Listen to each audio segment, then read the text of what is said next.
గౌరవ ముఖ్యమంత్రి గారి నాయకత్వంలో మన క్లీన్ అండ్ గ్రీన్ కార్యక్రమాన్ని మనం చేయడం జరిగింది. దాన్ని మళ్ళీ కొనసాగింపుగా మళ్ళీ ఇప్పుడు ఈ కార్యక్రమాన్ని మళ్ళీ ప్రారంభించడం జరిగింది.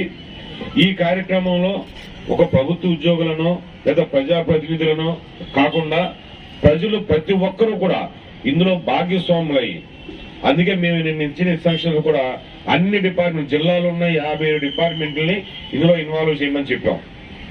చివరికి మెడికల్ అండ్ హెల్త్ డిపార్ట్మెంట్ తో సహా, ఫైర్ డిపార్ట్మెంట్ సహా, పోలీస్ స్టేషన్లు సహా ప్రతి గవర్నమెంట్ డిపార్ట్మెంట్ ఇందులో ఇన్వాల్వ్ చేస్తూ ప్రజలను భాగస్వామ్యం చేస్తూ ప్రజాప్రతినిధులను భాగస్వామ్యం చేస్తూ ప్రతి గ్రామంలో, ప్రతి హ్యాబిటేషన్ లో, ప్రతి మున్సిపల్ వార్డులో కూడా ఈ కార్యక్రమాన్ని ప్రతి నెల 3వ శనివారం నాడు మన జిల్లాలో చేపట్టడానికి కావాల్సిన అన్ని ఏర్పాట్లు చేయడం జరిగింది.